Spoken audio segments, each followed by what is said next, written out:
بتائیے اپنے بارے میں۔ بات کرتے وقت سانس پھول جانا، گھبراہٹ، ہونٹ کب کمانے، تو یہ میں ان چیزوں کا علاج کرتا ہوں۔ یہ بتائیں کہ آپ ترکی کب گئے تھے، جنون کیا تھا؟ اللیگل گیا تھا، راستے میں کئی دفعہ ایسے لگا کہ بس یہ آخری سفر ہے۔ زیادہ تر لوگ جانتے ہیں، جو نہیں ان کو بھی بتا دوں، بائی روڈ گیا، بائی فٹ گیا، بائی بس گیا، پیدل گیا میں۔ تو وہ راستے ٹھیک نہیں تھے، پہاڑی سفر تھا، تو گھر والے بھی بڑے یاد ہے، ترکی پہنچ کے بھی بڑے یاد آئے۔ اچھا، انٹرسٹنگ واقعہ کوئی ترکی میں آپ کے ساتھ ہوئے؟ انہیں وہ لڑکی بھی راضی تھی، وہ وہی بات نا کہ کڑی منڈا راضی اور کیا کرے گا قاضی۔ پھر اس نے وہ اپنا کارڈ سا دکھاتے جسے ہم پنجابی میں بلا کہتے ہیں، وہ دکھایا کہ جی ہم پولیس سے ہیں، آپ ہمارے ساتھ۔ ادھر کچھ بھی کام ہے نا، کوئی کاروبار کرنا ہے، نکاح کرنا ہے، کوئی کچھ بھی ہے، تو حکومت کے بغیر نہیں ہوتا کچھ۔ 3 سجیشنز پاکستان کی گروہ کے لیے آپ کیا دینا چاہیں گے؟ اویئرنیس، ہمیں آگاہی دینے کی ضرورت ہے۔ کن کو؟ پاکستان کی عوام۔ ہمیں ضرورت ہے سمارٹ ورکنگ کی، ہارڈ بھی کرنی چاہیے لیکن ساتھ سمارٹ ورکنگ بھی کرنی چاہیے۔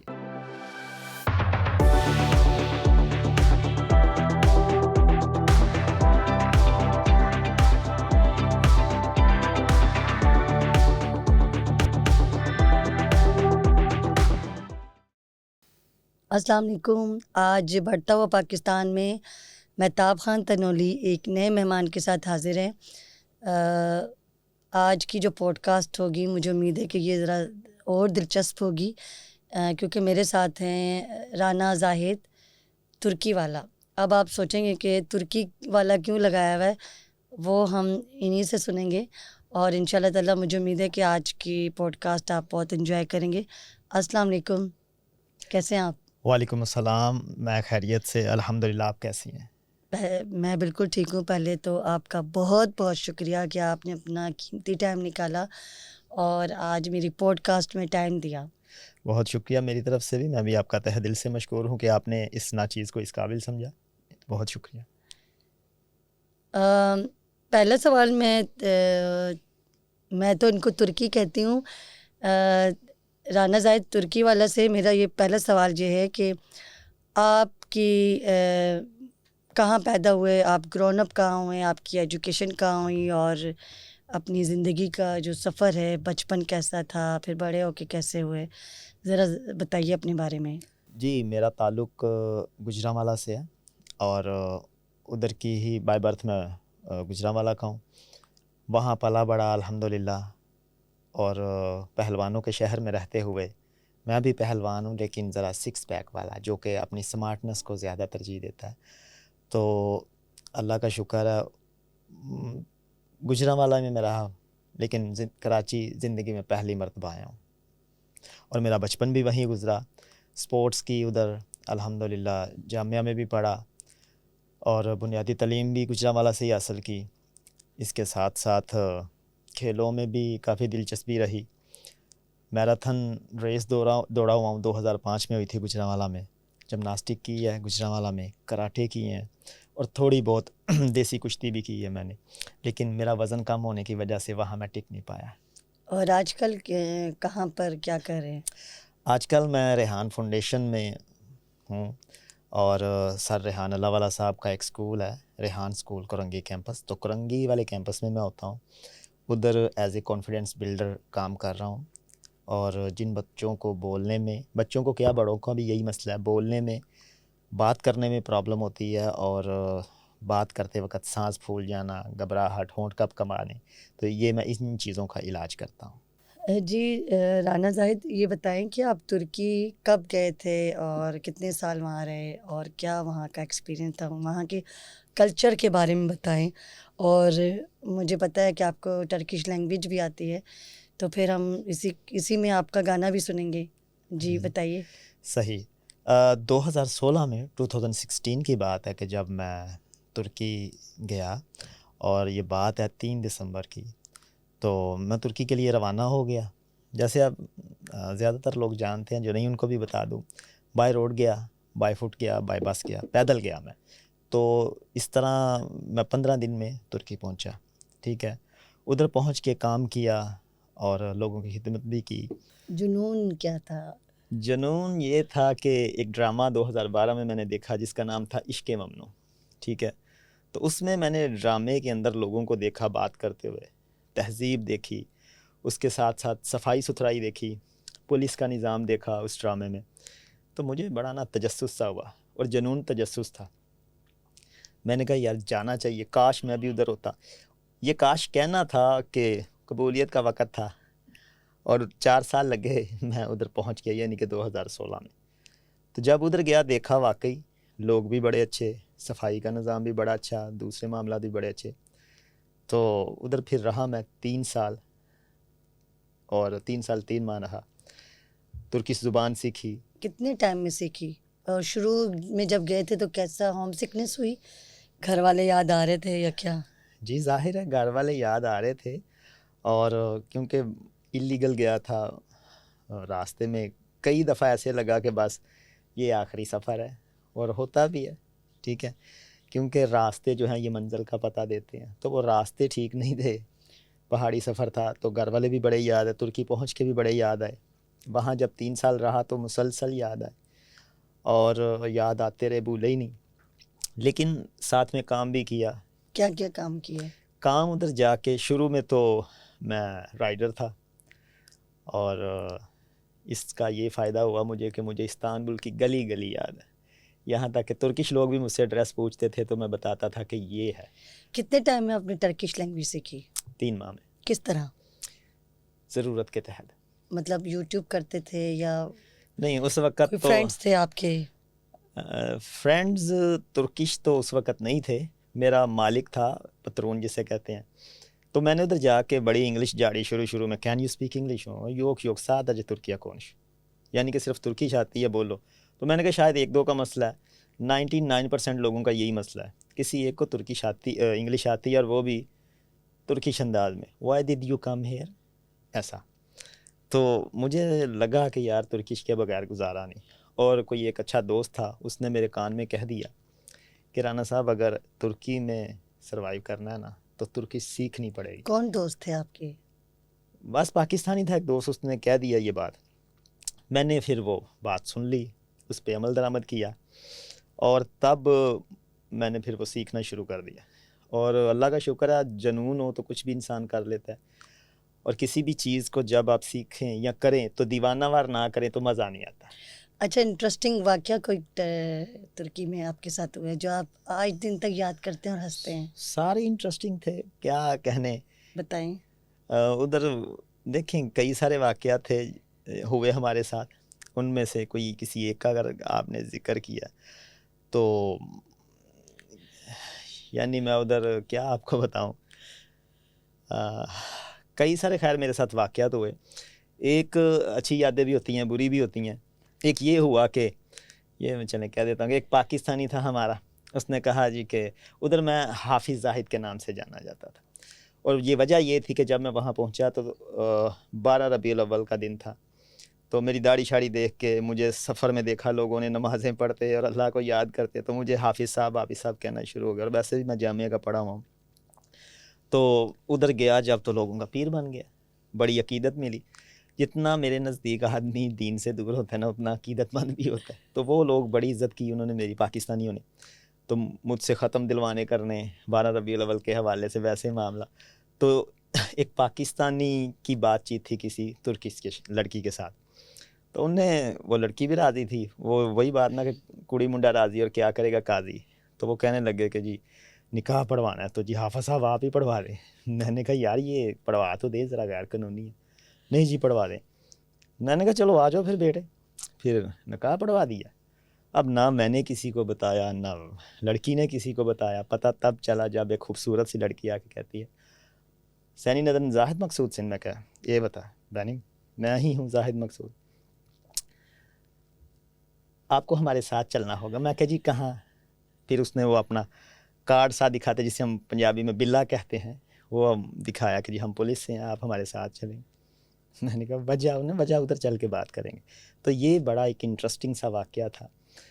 تو اتنی دیر میں میرا مالک آ گیا، اس نے آتے ہی کہا یہ لڑکا بڑا اچھا ہے، یہ کچھ اور نہیں ہے۔ انہوں نے کہا چوری چکاری کا معاملہ نہیں ہے، کچھ اور بات ہے، لیکن اس میں میڈم ایک چیز یہ مجھے ملی، انہوں نے مجھے ذلیل نہیں کیا. میرے مالک کو بھی نہیں بتایا کہ معاملہ کیا ہے.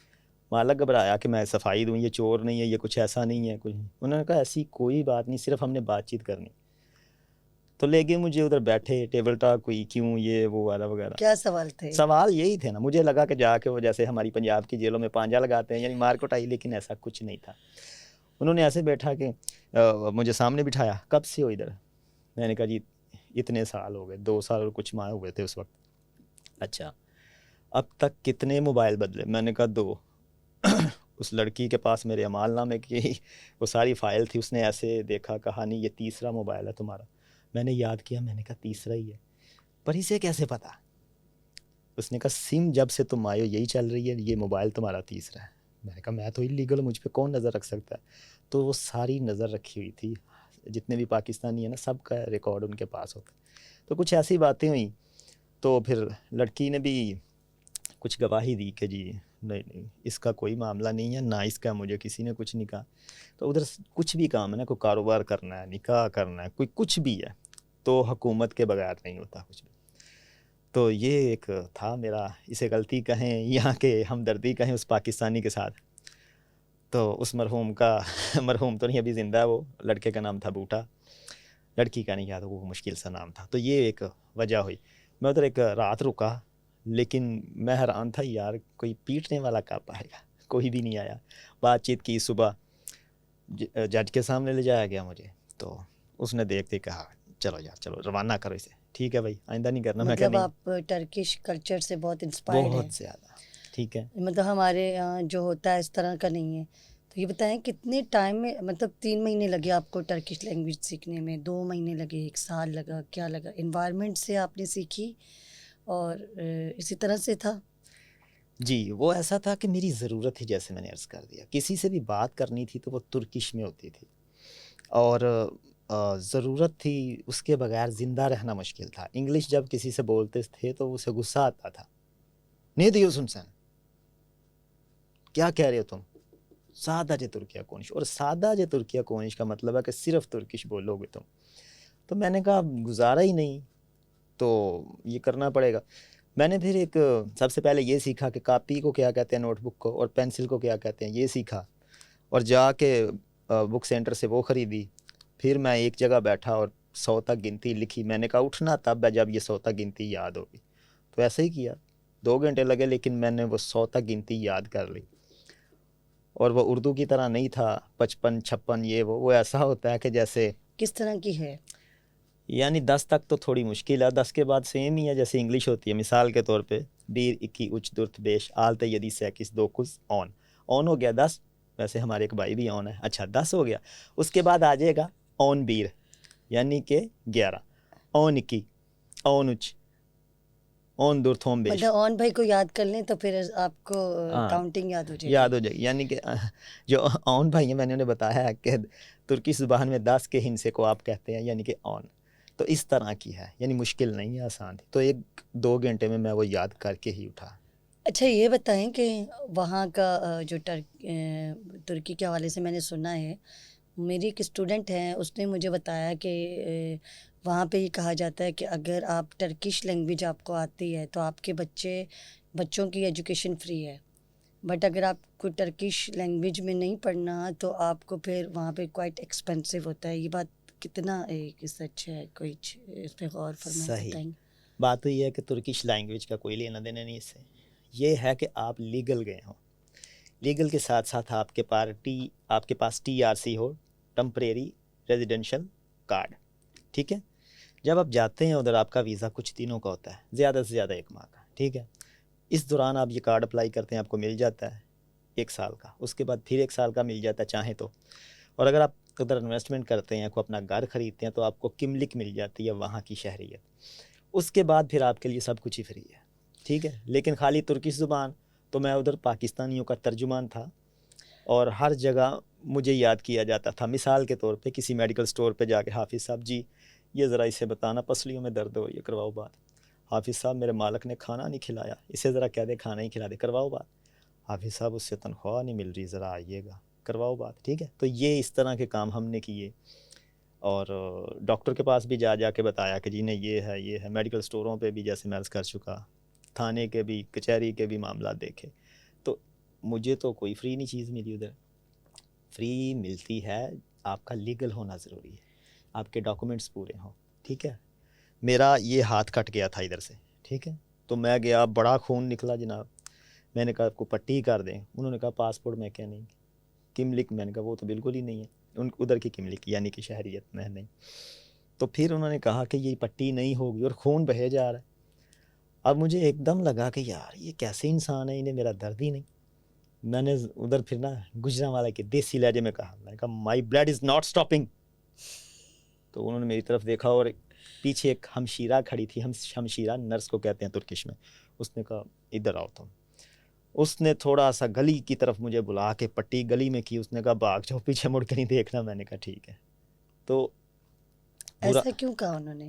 اس لیے کہا کہ وہ اللیگل کام کر رہی تھی. بظاہر وہ انسانیت کی بھلائی کے لیے, یعنی کہ ایک انسان کا بھلا کر رہی تھی کہ اس کا خون نہیں رک رہا, اور میری صحت بھی انہوں نے دیکھ لی کہ نہ رکا تو یہ نہ ہو گھبرا کے ہی گر جائے. تو اس نے کام تو یہ کیا, لیکن قانون کے دائرے سے باہر کیا. ٹھیک ہے, تو وہ اس طرح کا کام نہیں کرتے. مجھے برا لگا, میں نے آ کے بات کی اپنے پترون سے, باس سے. میں نے کہا یار کسی نے پٹی تک نہیں کی. تو اس نے کہا بھائی بات سنو, میں آپ کے ملک اگر اللیگل چلا جاؤں پیدل دیوار پھلانگ کے, تو کیا سمجھو گے تم؟ میں نے کہا کیا سمجھے گا, آپ ہم تک پہنچ ہی نہیں سکیں گے. ایسی جیلوں میں ہوں گے جس کا کبھی آپ کو پتہ ہی نہیں دن بھی ہے کہ رات بھی ہے. تو انہوں نے کہا ہے پھر یہ چیزیں ہیں کہ آپ کو اگر ادھر رہنے دیا جا رہا ہے تو یہی کافی ہے. اچھا مجھے یہ بتائیں کہ آپ جب ٹرکی میں تھے تو وہاں پہ آپ کا یوٹیوب چینل بھی تھا ایک, ہاں جی, اور میں نے آپ کی ویڈیوز دیکھی ہیں, تصویریں دیکھی ہیں. ماشاء اللہ سے ایسے لگ رہا تھا کوئی اچھے لگ رہے تھے آپ. اور کچھ لوگ آپ دانش تیمور بھی کہتے ہیں وہ تصاویر دیکھ کے نا. جی ہاں ایگزیکٹلی, میں نام یاد نہیں تھا دانش تیمور کا, لیکن آپ نے ابھی بتایا تو یہ بالکل صحیح بات ہے. تو وہ یوٹیوب چینل آپ کا اسٹل ہے یا نہیں ہے, وہ کیا وہ تو آپ نے بتایا تھا کہ اچھا چل بھی رہا تھا. صحیح, ادھر دیکھیں جی, وہ یوٹیوب چینل تھا میرا, میرے ہی نام سے. تو ٹاپک کیا تھا اس میں؟ ولاگنگ تھی اس میں. ٹھیک ہے, ایک دوست ہے میرا ابھی بھی, اس کے ساتھ ہم میری شراکت تھی. اور یعنی مجھے ان چیزوں کا نہیں تھا پتہ بالکل, اور مجھے یوٹیوب کا بھی پتہ 2016 کے بعد ہی لگا کہ یوٹیوب بھی کوئی چیز ہوتی ہے. ٹھیک ہے, تو جب میں ادھر ترکی پہنچا تو تب تک صرف فیس بک کی معلومات تھی, پھر بعد میں یوٹیوب کا بھی پتہ چل گیا. تو ہم 2017-18 کی بات ہے, اس لڑکے کے ساتھ مل کے میں نے کچھ ویڈیوز شوٹ کی اپنی. ترکش لیرا گر گیا, اس کے اوپر میں نے مضمون لکھا, میں نے خود سے اس کو ہائر کیا. میں نے کہا یار یہ کام کرنا ہے. وہ لڑکا آیا, اچھا ایڈیٹر تھا, اس نے ویڈیو بھی اچھی شوٹ کی ہے میرے پاس ابھی بھی. تو میں نے وہ دیکھتے ہوئے میں نے پھر سوچا کہ اس کے ساتھ کیا جائے. تو وہ ہم اکثر ولاگنگ پہ جاتے ہیں, مختلف جو ادھر جزیرے ہیں جہاں بھی شاہ رخ کاروبار والا بھی گئے ہوئے تھے. اس کا نام ہے ادالر, بیوکدا ادالر. تو ادھر ہم گئے ہوئے تھے. اس کو دارا کی درکن آلتے دبیر یامور, ادھر ایک گانا بھی بنا ہوا ہے یہ. اچھا, ادھر خیر ہم گئے اور ولاگنگ کی کئی جگہ, جیسے وہ ایک ادھر قلعہ بھی ہے گلاتا درے. ٹھیک ہے, گلاٹا قلعہ ادھر بھی. تو یہ کچھ کیا ہم نے, لیکن وہ پھر ہوا یہ کہ میں پاکستان جیسے ہی آیا ہوں تو وہ پیچھے سے میرے چینل کو, اور جو دوست کے پاس ویڈیوز تھی اس نے کہا جی ڈیلیٹ ہو گئی ہیں, یہ ہو گیا وہ ہو گیا. تو میں پاکستان پہنچا تو بڑا مایوس تھا, لیکن میرے بیٹے نے پہلے سے ویڈیوز کچھ, ساری نہیں کچھ, ڈاؤن لوڈ کر کے پاس رکھی ہوئی تھی. تو اس وجہ سے کچھ مل گئیں اور وہ نہ ہو سکا. لیکن اس کے بعد پھر اب جو ہے ایک نیا چینل ہے رانا ترکی والا کے نام سے, تو اس پہ کام کر رہے ہیں. اچھا مجھے یہ بتائیں کہ آپ کے فیوریٹ کنٹری کون سا ہے, اور اگر آپ کو واپس ترکی بھجوا دیا جائے, آپ جانا چاہیں گے, تو آپ کیا سمجھتے ہیں کہ آپ واپس ترکی جائیں گے دوبارہ, اور وہاں پہ اگر مثال کے طور پہ آپ کچھ کرتے ہیں تو کیا کرتے ہیں؟ صحیح, دیکھیں جی پسندیدہ ممالک کی اگر بات کی جائے تو ٹھیک ہے, ترکی اسلامی ملک ہے. یونان بھی میں گیا ہوں, گریس جسے کہا جاتا ہے. ایران سے ہوتا ہوا گیا ہوں, ایران بھی دیکھا ہوا ہے سارے کا سارا. ٹھیک ہے, تو ترکی بھی سارے کا سارا دیکھا ہوا ہے, کوئی ایک شہر بھی نہیں چھوڑا. اور اگر یونان کی بات کریں تو وہ تقریباً میں 25% شروع کا حصہ دیکھا ہوا ہے اس کا. تو ترکی بڑا اچھا ملک ہے. کس لحاظ سے میں عرض کرتا ہوں, پولیس کا نظام بے مثال, میں نے اپنی مثال بتا دی. ٹھیک ہے, کہ ان کے پاس یہ بھی تھا کہ میرے پاس موبائل یہ کتنا موبائل ہے میرے پاس. ان کو یہ بھی پتہ تھا میں کہاں کہاں جاتا ہوں. جب مجھ سے سوال ہوا نا کہ یہ تم استنبول سے باہر بھی گئے ہو, کیوں؟ میں نے کہا کیوں کیا ہوتا, بس گیا ہوں, یہ کیا کام کے سلسلے میں. تو پولیس کا نظام بہترین ہے, صفائی کا نظام بہترین ہے, بلدیہ ادھر جو بلدیہ اس کو بلدیہ ہی کہتے ہیں, تو وہ بڑی مضبوط ہے, کوئی رشوت نہیں, کوئی ایسی چیز نہیں, اور اگر ہوتی بھی ہوگی تو میں نے نہیں دیکھی. ٹھیک اوور ہے, آل یہ کہ وہاں کا سسٹم اچھا ہے. بڑا سسٹم, اور تعلیمی نظام تو سبحان اللہ. اور ہاسپٹل, ترکی کا جو پہلا شہر ہے دوگو بیاز, ادھر بھی میں نے دیکھا ہے وہی والی سہولتیں ہیں جو استنبول میں ہیں. اور جو ترکی کا آخری شہر ہے یعنی کارپوز, وہ بھی میں نے دیکھا ادھر بھی استنبول والی سہولتیں ہیں. یعنی کہ جو ہسپتال کا نظام ہے, صحت کا نظام ہے, وہ بالکل ایک جیسا ہے, تعلیم کا بھی اور پولیس کا بھی. ٹھیک ہے, یہ چیزیں ہیں جو اچھی ہیں. اور تھوڑی سی جو عجیب لگیں کہ ادھر رمضان آتا تھا تو پتہ نہیں تھا لگتا کہ رمضان ہے. اسی طرح کھانے چل رہے ہیں, دکانیں کھلی ہیں, یہ کچھ چیزیں عجیب تھیں. کہاں ان کے وہاں کے کھانے کیسے ہیں, ٹیسٹ کیسا ہے؟ ٹیسٹ یہ ہے, شروع میں تو میں نے کہا یا اللہ پاک کچھ برا ہوا ہے جو ہم ادھر آ گئے, اور ایسا کھانا کہ میں نے کہا وہ تھوڑی سی کو مرچ مسالہ کو انہوں نے کہا ڈال کے دیا آپ کو. میں نے کہا اچھا, اگر نہ ڈالا ہوتا تو پھر کیسا ہوتا. یعنی مرچ مسالے سے بڑے دور ہیں. اور جس طرح کہ ہم تڑکے بھونتے ہیں اور جناب کھانے کو پکا کے اس کی مت مار دیتے ہیں, اور پھر وہ کھانا کھانے کے بعد ہمارے چہرے پہ جو نور نظر آتا ہے وہ بھی آپ کے سامنے ہے. تو یہ کچھ چیزیں کھانے, وہ تڑکے وغیرہ نہیں کھاتے, ہر چیز اکٹھی ڈالی جناب, بس وہ جو بن گیا وہ آپ کے مقدر, وہ آپ کھائیں گے. لیکن صحت کے اعتبار سے دیکھیں, 90 سال کے بابے ان کے ہاتھ میں نوکیا کے موبائل ہیں, ایکٹیو ہیں. ٹھیک ہے, تو صحت کا معیار ہے. اور جو ایک اور چیز میں بتاتا چلوں, کوالٹی کنٹرول بڑا ہے انکل طیب اردوان کا. ٹھیک ہے, مجال ہے کوئی ادھر کوئی 2 نمبر چیز. ٹھیک ہے, کوئی 2 نمبر چیز نہیں, 1 نمبر خالص چیز ملے گی. اور مجھے شروع میں ڈر تھا کہ یار حلال ہے حرام ہے, پھر ایک بندے نے بتایا کہ یہ طیب اردوان کا دور حکومت ہے, آنکھیں بند کر کے کھاؤ, کچھ نہیں ہوتا. اچھا, وہاں پہ علامہ اقبال اور مولانا رومی, وہاں پہ وزٹ کیا آپ نے؟ نہیں, وہاں نہیں میرا جانا ہوا, اور خواہش تھی کہ جاؤں لیکن جا نہیں سکا مصروفیت کی. اچھا, یہ بتائیں کہ گانا بھی ماشاءاللہ بڑے شوقین ہیں, گنگناتے ہیں کون؟ کوئی بھی گانا ٹرکی لینگویج میں اگر کوئی گانا آپ ہلکا سا گنگنائیں, کیسا آتا ہے آپ کو؟ ہاں جی, مجھے گانا بھی آتا ہے, اور کچھ زیادہ تنگ کرے تو غصہ بھی آتا ہے. اچھا, یعنی آپ کا سوال ہے کہ میں کو ترکش گانا گنگنا دوں؟ صحیح. دیکھیں, جو آپ کا فیوریٹ ہو. نہیں, فیوریٹ تو پھر سارے تھے, لیکن جو مجبوری میں سیکھا میں نے, ترکش زبان کے جو الفاظ ہیں نا بڑی مشکل ہے, تو میری زبان پہ نہیں تھے چڑھتے, تو میں نے کہا یقیناً کچھ ایسا کرنا پڑے گا جس سے زبان میری رواں ہو جائے. اور مدرسے کی مارے ہم نے کھائی ہوئی تھی, ہم کو پتہ تھا کہ کس طرح یاد کیا جاتا ہے. تو وہ یہ ہے کہ میں نے پھر ادھر ایک ریپ آئی نئی, ایک چھوٹا سا لڑکا تھا اس کی, میں نے وہ یاد کر لی, تھوڑی سی عرض کر دیتا ہوں. کہتا ہے گیجے گولگن راحت نہ بک بیدی دن قدریم بکتی نہ یار سنی دشلری انا یا جگتا دن مملکتن حالی نہ بک آل دیدنی چنتسنا گیدی اور برکت بیز فضلسنا دن بکما زرکسنا بید گلتت قلبیم بمبسنا عدالتی کھویدو اورتسنا بدن دیدی دندک ولتسنا. یہاں تک ہی ٹھیک ہے. تو یہ ٹرانسلیٹ یہی وہی, یہ ادھر کا دکھی ہے کوئی, جیسے ہمارے نہیں دکھی غموں کے سائے پائے جاتے ہیں ہمارے ہاں, ادھر کے گلوکار بھی ایسے ہی ہیں. لیکن وہ کہہ رہا ہے کہ رات کی تنہائی میں جب میں بیٹھ کے سوچتا ہوں تو یہ وہ اپنے دکھی سنا رہا ہے, لیکن ریپ کے انداز میں. یہ میں نے یاد کی, جب یہ یاد کی تو ترکش جو الفاظ ہیں نا وہ میری زبان پہ چڑھنا شروع ہو گئے. یہ میں نے ابھی تو سنا دیا, لیکن اس کے لیے کتنا وقت لگا, کتنا رٹا لگا, اور چلتے پھرتے اسے میں نے یاد کیا, فکرے بنائے. ایک اور فکرہ میں نے یاد کیا, سنابیر شاہ سولہ کستیورم. اب یہ میں نے کلیشن کوپ کی طرح سنا دیا آپ کو, لیکن یہ اب یاد کیا تو بڑا مشکل تھا, اور یہ چلتے پھرتے میں کہا کرتا تھا, اور کچھ لوگ کہتے تھے کہو, اس کا مطلب ہے میں آپ سے کچھ کہنا چاہتا ہوں. تو کئی لوگوں نے کہا کہو, میں نے کہا نہیں میں سبق یاد کر رہا ہوں. ٹھیک ہے, تو اس طرح کر کے سیکھی. یہ پھر اس گانے کے بعد زبان میری ٹھیک ہوئی. اچھا, ماشاءاللہ آپ کے نام کے ساتھ حافظ لگتا ہے, اور جو مجھے یاد ہے کہ ریٹریٹ ہوئی تھی عید کے بعد ریحان کے وہاں پہ, ریحان بوٹ کیمپ پہ, وہاں پہ آپ نے سورہ یوسف تھی شاید تلاوت کی تھی, اور منظور کپری اس کو ٹرانسلیٹ کر رہے تھے. تو اور جس انداز سے آپ نے وہ, تھوڑا سا آپ بتائیں گے کوئی ایک لائن؟ آپ ماشاءاللہ سے اتنی اچھی طریقے سے, آپ کی آواز اتنی پیاری تھی کہ آپ مطلب سارے لوگ حیران ہو گئے تھے.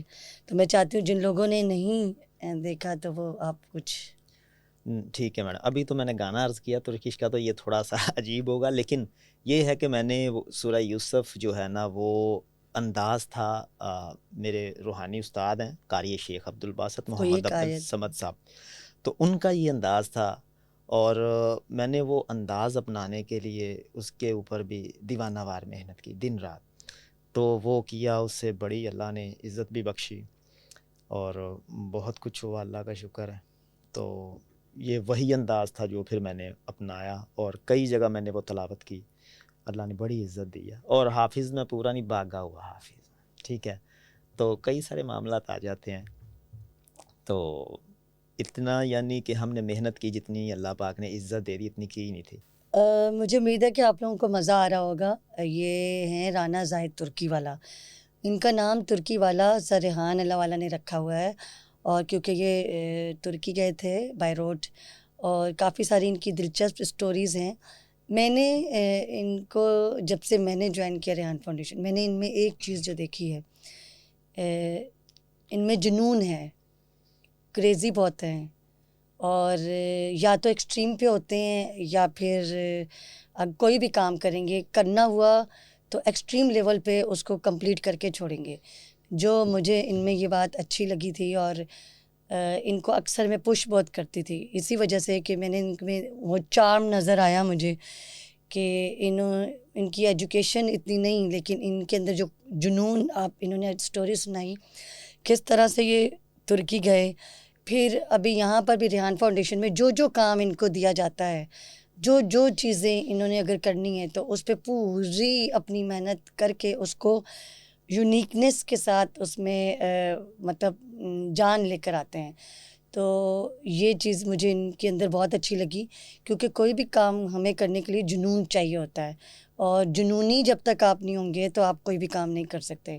اور غصہ، جیسے ہم نے کہا کہ غصہ ایک نارمل چیز ہے، ہر انسان میں آتا ہے، ڈپینڈ کرتا ہے کہ آپ کیسے اس طرح کو اس کو ٹیکل کرتے ہیں.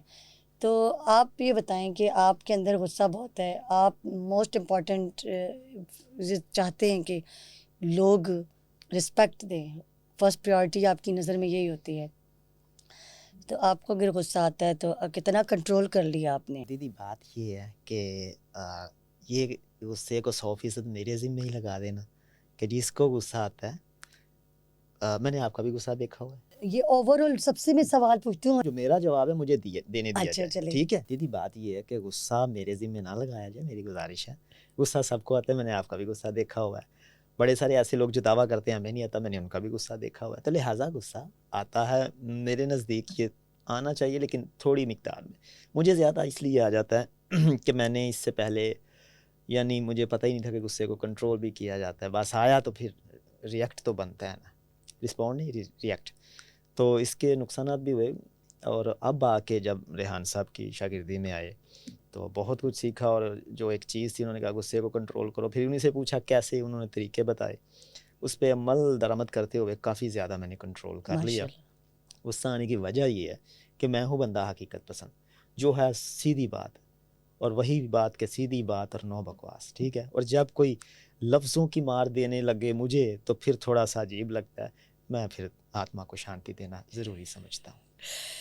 ویسے ان کی جو اچھی بات یہ ہے کہ اپنی غلطی بھی ایکسیپٹ کر لیتے ہیں جہاں ان کو محسوس ہو، اور دوسری بات یہ کہ یہ اچھی بات ہے. ہر انسان ایک نارمل چیز ہے. ہم یہ ڈسکشن اس وجہ سے کر رہے ہیں کہ جو لوگ ہیں ڈسہارٹ ہو جاتے ہیں، یا تو آر یا پار پہ آ جاتے ہیں، سوسائڈل اٹیک ہوتے ہیں، خود کو ڈپریشن میں آ جاتے ہیں، پریشان ہو جاتے ہیں. یہ اسی وجہ سے آپ لوگوں کو یہ بتایا جا رہا ہے کہ کہیں نہ کہیں ہمیں اپنے غصے کو کنٹرول کرنا چاہیے. کبھی کبھی ہم اتنے سینسٹیو ہو جاتے ہیں کہ ہمیں سمجھ نہیں لگتی ہم کیا کر رہے ہیں. تو وہی میں آپ سے پوچھوں کہ کبھی ایسی سچویشن آ جاتی ہے جہاں پہ آپ کو لگتا ہے کہ یہاں پہ آپ کو بہت برا لگ رہا ہے، اور آپ کیسے اس کو ٹیکل کرتے ہیں؟ میں اس کو پھر یعنی صبر شکر سے کرتے ہیں، اور غصہ میں کرتا ہوں، اس کی ایک لمٹ ہے، اپنے حواس نہیں کھوتا.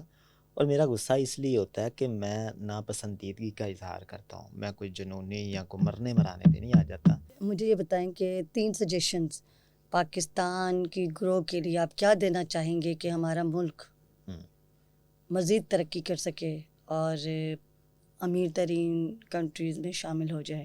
اویئرنیس، ہمیں آگاہی دینے کی ضرورت ہے. کن کو؟ پاکستان کی عوام کو. اور جو میں نے دیکھا اپنے لائف ایکسپیرینس سے آپ کے ساتھ بات شیئر کر رہا ہوں کہ لوگوں کو پتہ ہی نہیں کہ صبح کام پہ جانا اور کام سے آنے کے علاوہ بھی کوئی زندگی میں ہے. میں نے جو چیز ایک نوٹ کی ہے، بس لوگ یہ سمجھتے ہیں کہ کام پہ جانا ہے اور انتھک زور لگا کے، یعنی میں کہنا نہیں چاہتا معذرت کے ساتھ، یعنی گدھے کی طرح کام کرنا ہے اور بس یہی کچھ ہے. وہ ہوگی ہارڈ ورکنگ. ہمیں ضرورت ہے سمارٹ ورکنگ کی. ہارڈ بھی کرنی چاہیے لیکن ساتھ سمارٹ ورکنگ بھی کرنی چاہیے. اور لوگوں کو اویئرنیس کی جو میں نے بات کی وہ اس لحاظ سے کہ انہیں بتایا جائے کہ یار دنیا میں یہ کام بھی ہو رہے ہیں. جیسے ابھی سر ریحان اللہ والا صاحب نے فری لانسنگ کی بات کر رہے ہیں اور ABCD سے. یقین جانیں یہ جن لوگوں کو پتہ ہے وہ سمجھتے ہیں کہ شاید یہ کیا، لیکن ان کو یہ نہیں پتہ کہ جن لوگوں کو نہیں پتہ وہ جاننے کے لیے کتنے بے قرار ہیں، کتنے بے چین ہیں. تو مجھ سے میرے علاقے کے لوگ سوال پوچھتے ہیں یار یہ کیا ہوگا، کیسے ہوگا. تو جب میں انہیں بتاتا ہوں تو انہیں کوئی اطمینان ہوتا ہے. اور اتنے ہنرمند لوگ جنہیں اپنا ہنر بیچنا نہیں آتا. کس چیز کی کمی؟ آگاہی کی، اویئرنیس کی. تو پاکستان کو اگر ہم نے آگے لے کے جانا ہے تو ہر عام بندے کو، خاص بندوں کو تو پتہ ہے، عام بندے کو ہم ان چیزوں کی آگاہی دیں گے. دوسرا، ذہن سازی کرنی پڑے گی ہمیں. جو ایک ذہن بن گیا نا کہ بس وہی بات پھر میری کہ 8 سے 5 والا، یہ ختم کرنا پڑے گا. سوچ سے آزاد کرنا پڑے گا ہمیں. ہم لمیٹڈ سوچ کے ساتھ لمیٹڈ جاب کرتے ہیں لمیٹڈ ایریے میں، اس لیے ہم لمیٹڈ ہوتے ہیں. تو یہ چیز بھی ختم کرنی پڑے گی. اور سوچ ان لمیٹڈ ہوگی، یعنی کچھ بڑا سوچیں گے تو ہی کچھ بڑا کریں گے اور پاکستان کو آگے لے کے جائیں گے. تو یہ کچھ چیزیں ہیں جو مجھے لگتا ہے کہ اگر ہم ان پہ کام کر لیں، جن پہ ہمارے استاد محترم ریحان اللہ والا صاحب کام کر رہے ہیں آلریڈی، آپ بھی اسی چیز کا حصہ ہیں، میں بھی. تو یہ جس طرح ہم کام کر رہے ہیں، میں سمجھتا ہوں کہ استاد ریحان اللہ والا صاحب کے کہنے پہ ان قریب انشاءاللہ پاکستان جو ہے بہتر ہو جائے گا. اور وہی بات میری جو میں نے شروع میں کی کہ راستے منزل کا پتہ دیتے ہیں. ہم جن راستوں پہ چل رہے ہیں اور راستے پاکستان کو آگے لے جانے والے راستے ہیں. جن راستوں پہ لوگ پہلے چلے ہیں اور آج جو موجودہ صورتحال ہے پاکستان کی وہ آپ دیکھ لیں. اور یہاں ایک وہ شعر یاد آ گیا کہ ہم کیوں چلیں اس راہ پر جس راہ پر سب دل چلے، کیوں نہ چنے وہ راستہ جس پر نہیں کوئی گیا، یعنی کہ بابا جی ریحان اللہ والا صاحب والا راستہ. جی بہت خوب، بہت اچھی بات انہوں نے کہی ہے کہ اویئرنیس کی کمی ہے، اور ہم لوگ اگر مل کر اویئر کریں گے تو ملٹی پلائی ہوتی جائیں گی چیزیں. تو بہت بہت شکریہ رانا زاہد ترکی والا. ان کا نام بھی ترکی والا سر ریحان اللہ والا نے رکھا تھا. میری خوش قسمتی اور ہے. بے شک. تو بہت بہت شکریہ آپ کا. اور یہ پوڈ کاسٹ، جتنی بھی پوڈ کاسٹ جو بھی ہو رہی ہیں، یہ اسی وجہ سے ہو رہی ہیں کہ آپ لوگوں کو اویئرنیس ہو، آپ لوگوں کو نالج ملے، آپ لوگوں کو نئے لوگوں سے، نئے چہروں سے متعارف کراؤں، تاکہ آپ کو پتہ چلے کہ ہر انسان کی زندگی میں الگ طرح کی اسٹرگل ہوتی ہے اور کس نے کتنا اپنی زندگی سے سیکھا ہے. اور بے شک ہم جب تک اویئر نہیں ہوتے ہمیں پتہ نہیں چلتا. ہم اپنی سوچ کو آزاد کریں، اپنی سوچ کو پازیٹیو کریں گے تو ہم کامیاب ہو سکتے ہیں. تو ہم کامیاب ہوں گے تو ہمارا ملک کامیاب ہوگا. اسی کے ساتھ بڑھتا ہوا پاکستان کے پلیٹ فارم سے مہتاب خان تنوری کو اجازت دیجیے. پاکستان زندہ باد. اللہ حافظ.